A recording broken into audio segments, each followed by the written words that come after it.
This summer, for maybe the first time in NBA social media history, I think we all came into agreement about one thing. The Lakers created the biggest NBA experiment probably of all time. It's crazy because just 2 years ago, Russ was on another one of the biggest NBA experiments of all time. And the team that actually took them down in the playoffs is now ironically the team that was bold enough to invest into Russell Westbrook. As I watched that game on Saturday with the Lakers beating the Knicks at home, I heard Jeff Van Gundy say a very interesting thing that I wanted to point out in this video. We are now 54 games into the Lakers season. I didn't want to make this video so early because I thought, well, they only played 54 games. Russ, AD, and Bron, they've only played 17 games total. So it's hard to make a bold claim like the title would suggest. But then I thought about what Jeff said.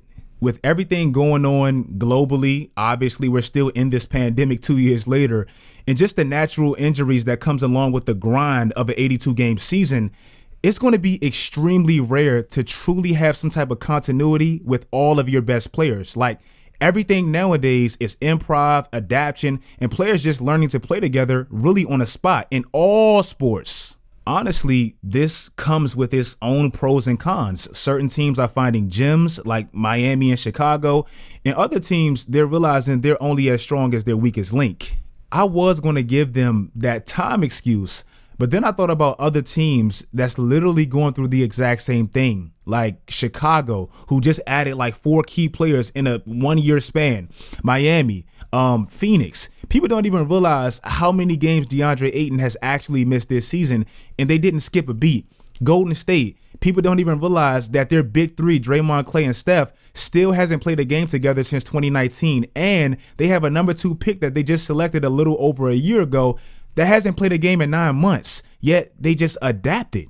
You don't really have all that time anymore to truly develop all that chemistry. And maybe Rob Pelinka, LeBron, Jeannie Buss, they should have thought about that before adding arguably the hardest player of all time to adapt to and, most importantly, win with. So far, the Russell Westbrook trade, in my opinion, has been arguably the worst trade of the last 2 decades. Now, before you get enraged and mad and hit that dislike button that doesn't even matter anymore, relax.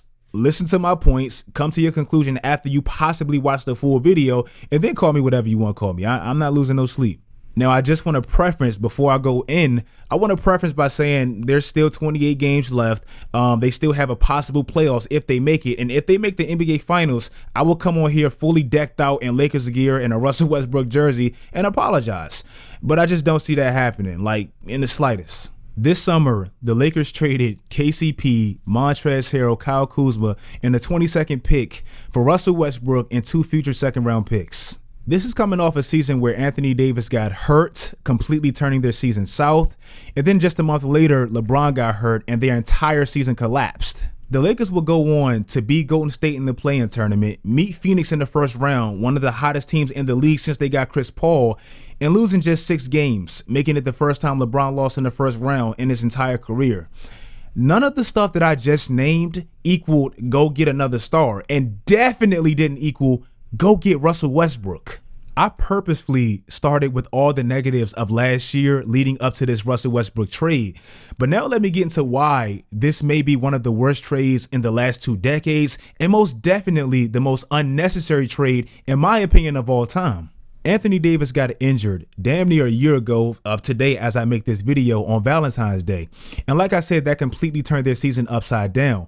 For the rest of the season after he got injured, they were 21-24 and they never quite got that groove back. LeBron, as I said earlier, he got injured just about a month later, missing 27 out of 72 games, while Anthony Davis missed exactly half the games. The Lakers were 12-15 without LeBron, 19-17 without AD, and 7-9 without them both.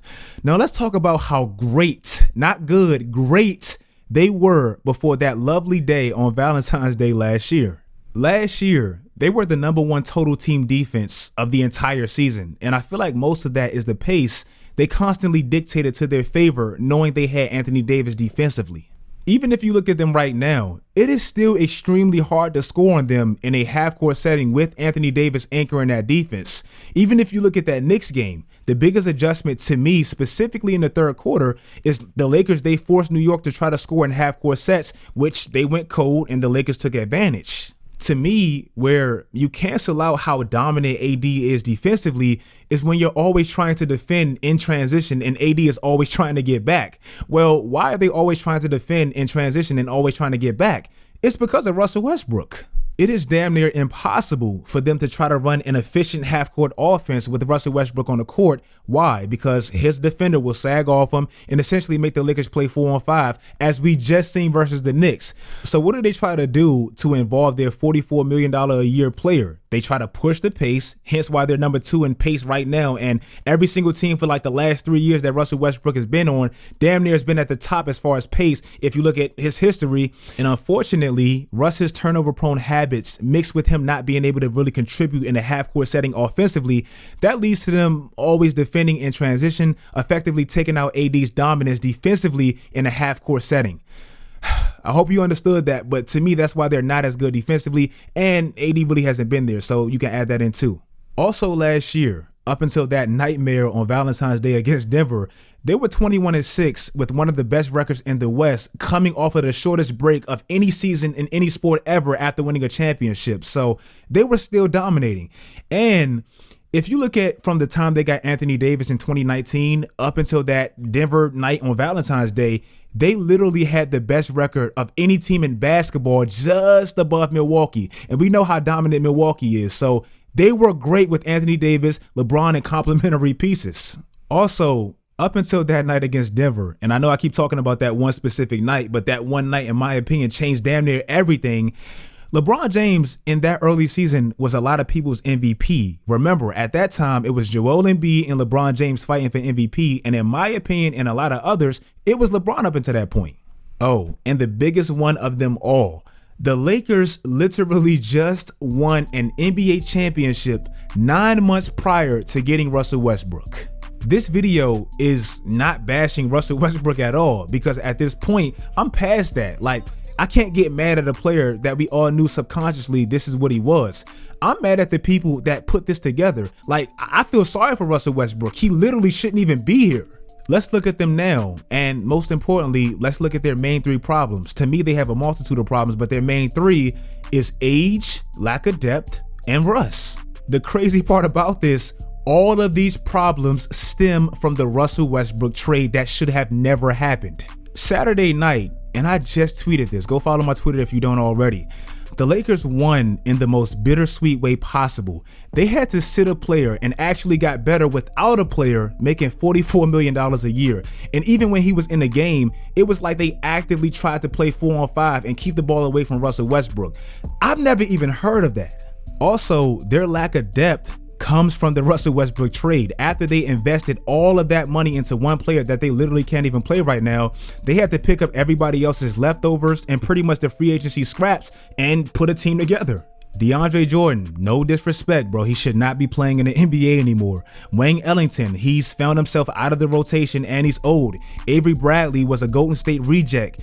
Stanley Johnson was on 3 10-day contracts. Isaiah Thomas got picked up from the NBA dead. Darren Collison came out of retirement. Like, they literally just filled a whole roster together, surrounded by a big 3 that doesn't even work together. It's crazy. Luckily, they stumbled upon Malik Monk, who's somewhat doing what we expected Russell Westbrook to be doing, because if they didn't get him, I have no idea where they'll be. I say this trade is so bad because it was just so unnecessary. I still believe a team surrounded by LeBron and AD and complementary pieces, they can compete with anybody. I wish Russell Westbrook would just sit out one game for old time's sake and to further validate my point. Oh, and let me address the one reason I was a little bit optimistic about this trade, and I heard other people say this as well. When LeBron and AD gets hurt, which they do, and they have, you'll still have a superstar or possibly 2 superstars on the court at one time with Russ and AD or Russ and Bron. That hasn't even been a thing, bro. It just hasn't. This year, the Lakers are 6-11 without LeBron, 10-10 with LeBron and Russ, 6-10 with AD and Russ, and 0-1 with just Russ. So even that hasn't even materialized how we thought it would. In conclusion, this trade to me is so historically bad so far because it completely tainted a proven championship formula. LeBron, AD, and competent pieces around him. Now, with this completely unnecessary rush trade, they allowed him to handicap their roster's flexibility financially, their coach's mental health, trying to put together lineups that fit around his deficiencies, and possibly LeBron's last few years in LA. Like, he has one more year after his contract after this year, or one more year on his contract after this year. And that year will probably be with Russell Westbrook unless he opts out, which I don't know if he's doing. If you guys like this video and tell me what you guys think about this trade being historically bad. To me, the only recent trade that mirrors this is the James Harden trade, and that's because they had a finals team. Obviously, they made the NBA finals, and they took that away, losing James Harden. Well, the Lakers, to me, they won, well, not to me, they won an NBA championship, and then 9 months later, they got Russell Westbrook just because they had a few injuries. Like, that literally made no sense. Other trades, those are speculations, what a player could have done. Kobe could have done this on Charlotte, whatever. But we literally seen the formula works, and they took it away adding a player that doesn't work. If you guys like this video, follow my social media sites, turn on post notifications. I know this video is going to get a lot of hate, but like I said, it's just my opinions. If you don't like them, don't watch. And until next time, as always, stay tuned.